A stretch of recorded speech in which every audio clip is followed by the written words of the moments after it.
Welcome back po sa Panahon TV. Sa puntong ito, balikan lang po natin yung inilalaman itong 5 AM weather forecast na inilabas ng Pag-asa. Ayon po sa Pag-asa, patuloy po sa pag-iral itong northeast monsoon o yung hanging amihan natin. Lalong-lalo na po yan dito sa Luzon hanggang dito po yan sa Visayas. Kaya para po sa inaasahang lagay ng panahon sa mga susunod na oras, dito po sa atin sa Metro Manila, ganoon din po sa natitirang bahagi ng Luzon hanggang dito po yan sa may Kabisayaan. Makakaranas po tayo ng magandang panahon maliban na lamang sa mga posibilidad pa rin ng pagkakaroon ng mahina at mga pulu-pulong pag-ulan lamang. Samantala dito naman po sa Mindanao area para sa ating mga kababayan dyan, maghanda pa rin po ng payong dahil magkakaroon po kayo ng partly cloudy to cloudy skies with isolated rain showers or thunderstorms, lalong-lalo na po yan sa hapon o kaya naman po ay sa gabi. At yun po, i-check na po natin ang ating extremes of temperature at ang relative humidity.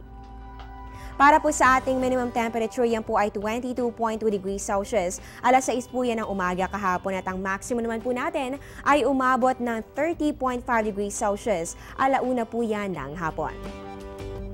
At ngayon dumako naman po tayo sa ating relative humidity. Ang mga datos sa ito po ay naitala sa Science Garden, Quezon City. Ang minimum po ay 63%.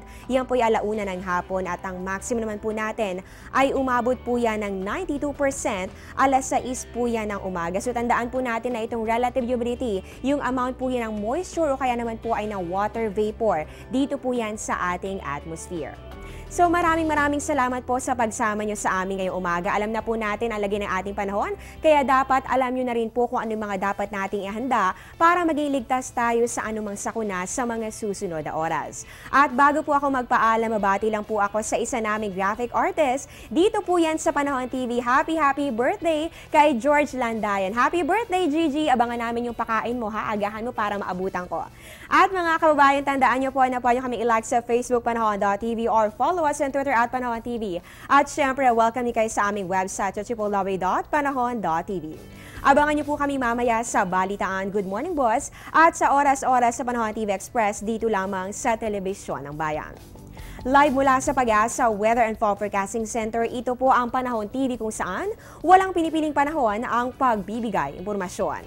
Nakasama niyo po ang inyong weather lover Amor Larosa na nagsasabing ang taong heda at may nahon, kayang lagpasan ang hamon ng panahon. Good morning po sa inyo lahat and happy Thursday! Ang programang ito ay hatid sa inyo ng Air 21. Sagot ko, padala mo!